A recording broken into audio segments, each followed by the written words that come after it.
Sénégal xam nañ ko kenn du ko fi présenté moom mooy suñu colonel Abdoul Aziz Ndao dafa mel ni dañu dégg ci biir am ay jafe-jafe yu ci am ci ni ñu publier livre bi ni ñu jaayee livre bi est-ce que mën nga ci revenir livre bi waaw loolu bon xam nga benn journal bu ñu enquête xaw ma nan la def moom moo jëkk jot écho ci livre bi commencé di ko wax affaire bi intéressé Sénégalais yëpp une semaine après benn site de livre bi na Sénégalais yi maa leen ko may.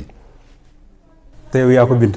te man maa ko bind. mu jël ko may ko Sénégalais yi mu jël suma alal ci kanamu ñëpp mu maye ko donc livre bi 800 000 Sénégalais téléchargé nañ ko.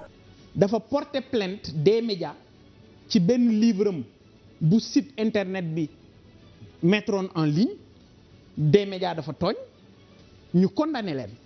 en tout cas à travers site boobu noonu à travers site boobu téléchargé nañ livre bi bu kenn ku nekk fayoon 1 euro rek ça fait 800 000 euros te bi ma demee justice tam justice daf ma jox dëgg ne ma woon ñii tooñ nañ la tëj leen dañ leen tëj d'abord kaso ak sursis mais en même temps ne leen li ngeen koo yàqal da ngeen koy fay temps. léegi colonel comme ñun enquête la te dafa war a leer site boobu ban site la. Actunet ci ban groupe la bokk. ak des médias. des médias mooy bu Bougane Gueye Dany. mais dañu seetlu ni dafa mel ni affaire bi léegi diggante yow la ak Bougane Gueye Dany lu waral. waaw man xaw ma kuy Bougane Gueye Dany musuma ko porter plainte musuma ko porter plainte musuma toog ak moom xaw ma ko su ma la gisoon léegi du mënuma la wax ki mooy Bougane Gueye Dany mais bi ñu demee ba justice ñu condamné leen. léegi juge yi lan lañ leen teg seen kaw dañ leen condamné defe naa 3 mois ou 6 mois de prison avec sursis après mu condamné ñoom ñooñu ak sites yi publier livre bi à payer de façon solidaire la somme de 20 millions. ñu war laa jox yow. 20 millions waaw. des médias bi ngay wax ne daf la yoreel condamnation bi 10 millions la. waaw boo yeggee nag dem jël journal bu ñu naan laas naan Bougane daf ma yoreel 22 millions alors que yow xam nga ne li ngay wax du dëgg xam nga ne Bougane yoreelu la des médias bi ngay wax ne daf la yoreel condamnation bi 10 millions la ak 2 millions pour procédure abusive. noonu la affaire bi commencé ba turu des médias dugg si après bi des médias jëlee benn société bu ñuy wax accord man xaw ma accord. moom moo jëkk a dem def benn procédure contre man def distraction juge bi rejeté distraction après Bougane ci boppam maintenant dem def distraction juge bi rejeté distraction du dëgg mais ba léegi man awma affaire ak moom. ak 2 millions pour procédure abusive. moom Bougane Gueye Dany lui-même am na mail dinaa la jox mail bi moom moo envoyé mail def ma ay proposition en tant que personne. ñu continuer procédure après bi ma defee ay procédure man ne sama avocat procédure yi dafa bari te damay fay ay frais avocat si laa ne avocat bi nii dama leen di poursuivre encore pour autre chose pour harcèlement ak procédure abusive effectivement justice ma laaj leen 5 millions justice accordé ma 2 millions donc bor bi léegi dootul 20 mu nekk 22 millions. ak 2 millions. pour procédure abusive. dégg nga juste ne leen non li ngeen def da ngeen war a fay waaj mais comme fayu leen léegi. te délai jeex na léegi. daa leen daanaat 2 millions. mu nekk léegi 22 millions. procédure bi jeexagul am na ñoo xam ne jël nañu seen alal dugal ca ñoom ñu def ay procédure. yow yaay personne morale bu Sen TV. waaw mais Pape Cheikh. dafa am ay sénégalais yu ñuy déglu. te sénégalais yi bari na ci ñoo xam ne jànguñu xam nga yow ci sa bopp xam nga ne personne morale ak personnalité juridique du benn.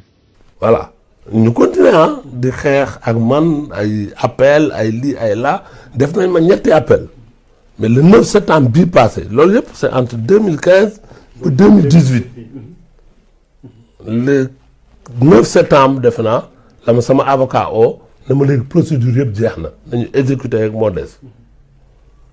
bizarrement sama sœur ooma ne ma waaw tey tës yow lañu yeewoo ma ne luy tës mu ne ma benn journal la daal nee nañ yow gouvernement bi moo la yónni ci kaw Bougane parce que Bougane candidat la à l'élection présidentielle looloo tax nga ñu bëgg ko sonal te yow si yow la ñuy jaar. alors que le problème 2015 la woon boobu waxagul woon waxu 2014 moom waxagul woon waxu candidature.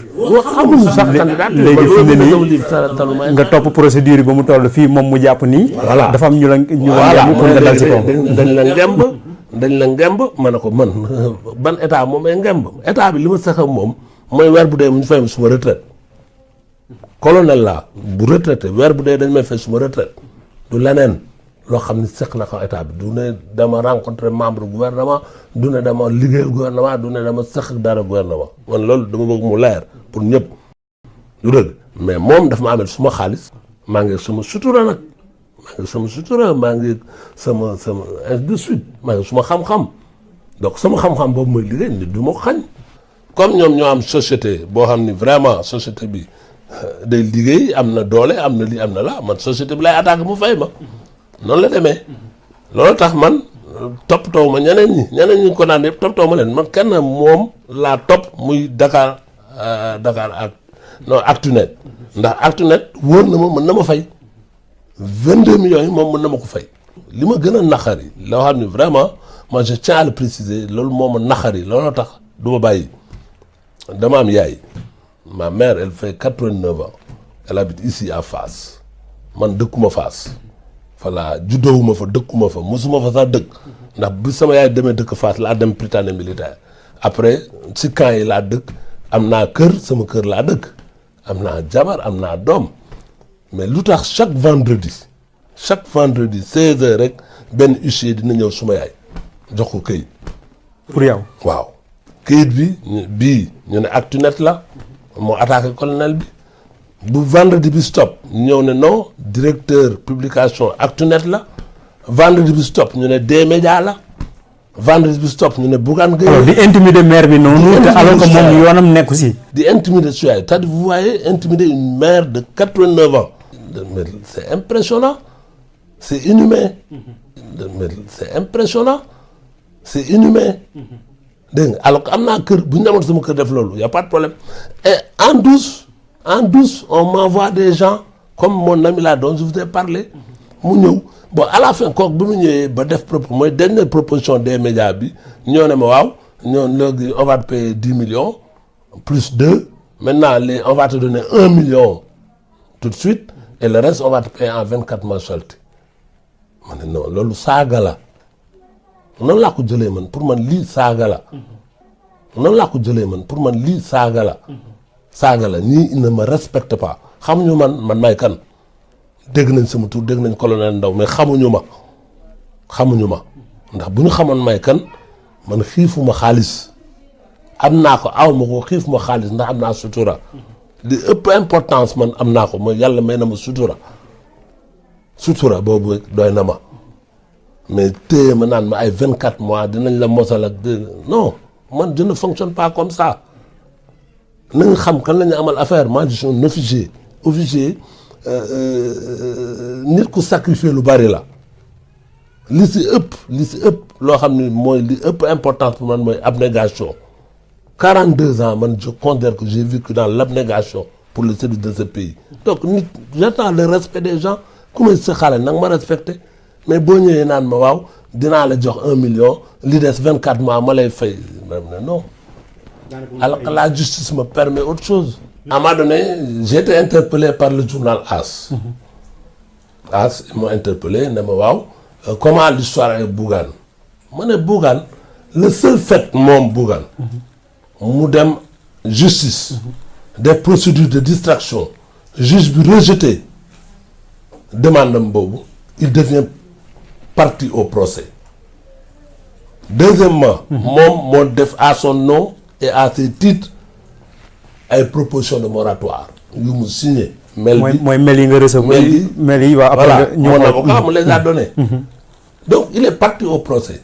loolu su ma ko waxee man c'est Actunet qui a été condamné. mais j'ai jamais dit que moom il a été condamné mais moom bu ñëwee ba dugg ci biir. il fait partie des condamnés. après deuxièmement ma ne moom milliardaire la il fait du social. donc il doit être en mesure de régler mon problème. pour ça il m'a traité de menteur. ci article boobu noonu. c'est article boobu il m'a traité de menteur, il m'a fait une citation directe devant un tribunal ne dama def mensonge dama def diffamation dama mais lui il est qui pour me traiter moi de menteur. leen loo xamante ni aussi seetlu nañ ko ci Bougane Gueye Dany kii wax na ko taalibe nga vous êtes très social également mais seetlu nañ ni Bougane dafa lu ndaw rek bu amee problème ak nit rek daf koy yóbbu ci yoon. waaw xam nga boo xeexee ñu ne da ngay xeex kon mënoo xeex waaw mënumaa xeex waaw ku ma tooñ nu may def comme yoon ñëpp la fi nekkal ku ma tooñ dama lay yóbbu ci yoon rek. il a ses titres. nee na moom xaw ma liggéey na fii liggéey na fa liggéey na fii man j'ai des titres réels. j'étais un enfant de troupe. Je suis un élève officier, je suis un officier. Pendant 42 ans, j'ai servi. ñaari yëf mooy prouvé man lan laa sama épaulette colonel laa. samay médaille day na ma sëkk. loolu laay woon Sénégalais yi. mais nag nit du ma fenkat nga ma tax musuma fen suma àddina officier laa du ma fen. pourquoi gisuma lu ma ko jaral. gisuma lu ma ko jaral et puis les preuves am na yow preuves la ñu jot a jox et je donne des preuves. et man je donne des preuves. donc na discuter ak man na nekk candidat am loolu man su ma nekk si boo seet ba tey fi ñu toog nii daluma si kawam parce que dama bëgg respecter Sénégalais yi parce que à la kulli àllin ma dee sax dina ma fay à la kulli àllin dina ma fay donc yàkkamtuwuma tey fi ma toog nii su ma jëloon huissier mu ànd ak gendarme ñu dem dañ koy saisir parce que justice moo ko wax. Il croit à la justice, il ne croit pas à la justice. Voilà. Il est candidat à l'élection présidentielle. La première des choses, c'est de respecter la justice. Tu respectes la justice. Mais d'autres, les médias, les qui, di wax lu la neex ci nit ay nit ñi dama saaga ci internet naan colonel bi lii colonel bi lii colonel bi dafa bëgg lii dafa bëgg la man suma alal laa ko laajuma leneen. laajuma leneen ñaanuma ko saraxuma ko laajuma leneen suma alal la. ndax dama ko ñax dama ko liggéey dama toog ay guddi di bind. avec tous les risques aussi bi nga ko génnee après li si topp on m'a enfermé on m'a fait des choses et consorts mais personne n'a osé toucher mon honneur ñama ko seqal sax ñama ñu ma attaqué à travers moom. il faut être clair. et moi je suis un homme clair et clean. je ne dois rien à personne dans ce pays. li ma war a def naa ko. ñi ma mën juger mooy mes gendarmes mes soldats mes ceci mes cela ñi ma àndal ay guerre ay lii ay laaj ñooñu ñoo mën wax kan mooy colonel Ndao mais un gars tu te lèves ne woy fenkat la ceci et tu vas en justice on verra ce que la justice dira. léegi naka nga koy defee naka lañ ci yeggee est-ce que Bougane am na mbagg yi pour ab état parce que li mu wax ay exemple la mais ça reste à l'échelle voilà des villages et autres ñoom Mbadane ak yooyu mais. à côté de Galoya dans le Fouta. même chose dafa am benn ravin boo xam ne bu tawee dafay dagg dëkk bi bu nit di jox dara ci beneen dëkk bi day taxaw takk ko ci dara takk ko ci xeer pour sànni ko pour mu jàll ravin bi pour ñoom ñu jot ci. Bougane Gueye Dany ci plateau Talk de Sen TV Bougane Gueye Dany kon ci sa personnalité boobu lañ tolloon bàyyi nga xeex. xam nga encore une fois il faut pas fii àdduna ku ne am nga. ay jaar-jaar ce qui est important c'est que nit day màgg day am ay responsabilités. am 41 fulla ak fayda xam nga nit ñi lu ñuy jaawale fulla ak fayda am naa fulla joo xam ne nanguwuma kenn ku ma yab li am solo mooy nit ku baax day am fulla day am fayda ça veut pas dire nag il faut pas nga nangu nit ñi ba saa su ne ñu yéeg ci sa kaw wala di la xam nga ce qu'il faut comprendre c'est que boo nekkee ci environnement bu mel nii yéen maak yéen ñoo bokk génération yàlla moo def ma jiite leen suñu borom mooy dogale noonu am na loo xam ne bu la ca fulla ak fayda yóbbuwut xëy na tu n'arriveras jamais à un résultat mais fii yéen ñëpp sumay morom ngeen amu fi kenn koo xam ne fii màgg naa ko 10 ans donc yàlla moo def tey ma jiite. leen loo xamante ni aussi seetlu nañ ko ci Bougane Gueye Dany kii wax na ko taalibe nga vous êtes très social également mais seetlu nañ ni Bougane dafa lu ndaw rek bu amee problème ak nit rek daf koy yóbbu ci yoon. waaw xam nga boo xeexee ñu ne da ngay xeex kon mënoo xeex waaw mënumaa xeex waaw ku ma tooñ nu may def comme yoon ñëpp la fi nekkal ku ma tooñ dama lay yóbbu ci yoon rek. non mais est-ce que parfois du ngeen négocier waxtaan. non trouver solution. oui parce que bien Sénégal mais dafa évidemment trop ci porte plainte. non xam nga dañu nekk ci réew moo xam ne boo xoolee ñi ma amal problème ñëpp ci mbirum information wax ci yow wax ci nangam xam nga malheureusement fii nit ñi dañuy dégg téll rek ne damm na bind Bougane def na nangam Bougane wax na nangam alors que le minimum qu'on vous apprend en journalisme c'est l'équilibre et la vérification de l'information kenn du ko def ci yéen en tout cas bariwut ci yéen ñi ma ci amal problème ñëpp noonu la. kon na may setale sama der na may setale sama der quand même y a de petites querelles na may setale sama der mooy yóbbu la ci justice tranchée ñu wax li ci nekk. colonel Abdoulaye Aziz Ndaw moom nga mujjee plainte. non colonel Ndaw la plainte parce que je trouve que nit la koo xam ne nit ku yàq sama der la parce que am les problèmes ak Sen TV boo amee problème ak Sen TV du Bougane nga amal problème il faut mu leer Sen TV dafa nekk personnalité juridique et moom mi nga xam ne takk der la xam na ne dafa porter plainte des médias ci benn livre am bu site internet bi mettroon en ligne des médias dafa tooñ ñu condamné leen. yàq ce pays ñun moom la ñu am et ce pays c'est un pays très intéressant très très intéressant ndax yàlla may nañu boo xoolee ni ñu bindoo fi ñu centré woo boo xoolee mag yu baax yi fi jóge li ñuy gëm loolu yëpp dégg nga boo xoolee nit ñi tam nit ñi le Sénégalais de façon générale ay nit ñu baax lañ ay nit ñu tolérant lañ donc il faut pas que affaire u naafeq fexe ba yàq suñuy jikko ndax ñun ay nit ñu baax lañ Sénégalais doo seen ñu respecté ko si àdduna bi nit ñi dafa baax loolu nag dafa am importance donc ñun ñëpp dañu war a def pour sauvegarder loolu suñu kaddu nekk kaddu suñu wax nekk wax ñu respectante suñu biir dégg nga ñu seetam pays bi nag lañ koy liggéeyee mu jëm kanam yàlla may nañu pétrole yàlla may nañu gaz loolu yëpp nañu toog ñu dal ñu xoolaat suñu école yi nag la war a demee xool suñu université yi xool suñu force de sécurité yi dégg nga mais xool xale yi itam xale yi ni ñuy demee Europe man je voyage beaucoup je vais souvent en Europe mais ni ma gisee j'ai été attaché militaire en Italie pendant 7 ans maa ngi Italie di ma gisee gars yi di dugg ci gaal yenn saa yi ñu ooma ambassadeur wax ma dem xool ñu reconnaître booy ni ñuy dee loolu yëpp nañu dal ñu xoolaat lu bari mën nañ ko def ci dëkk bi loolu daal mooy suma kaddu. sant nañ la gërëm nañ la colonel ci disponibilité bi mais aussi ci éclairage yi parce que bëri na yoo xam ne doon nañ ko dégg à caméra interposée mais boo toogee tey wax ñu ko loolu dina nekk loo xam te ne am nañ ci satisfaction comme ni ñu jàppee ni internautes yi ñu doon suivre am nañ satisfaction di wax ni aussi waa D-Média ubbil na leen suñu bunt d'accord suñu bëggee ñoom aussi ñëw indi ay éclairage pour ñu am équilibre aussi ñoom aussi ñu ngi leen di ubbi suñu bunt. waaw condamné nañ leen yow yaa jël initiative dem justice waaw ku ne am na droit def recours ku ne am na droit suivre la procédure. waay xam nga ne Bougane yoreelu la dal. D-Média bi ngay wax ne daf la yoreel condamnation bi 10 millions la ba mu jeex. waaw mais 2 millions jeexul pour procédure abusive. société bi procédure bi jeexagul. ne ñoom dañoo xam ne mbir yi pour ñu attewaat seen alal pour ñu defaraat ko. waaw boo yeggee nag ñu def ay procédure bu ñu naan laas naan Bougane daf ma yoreel 22 millions. alors que yow xam nga ne da ngay wax ñuy déglu.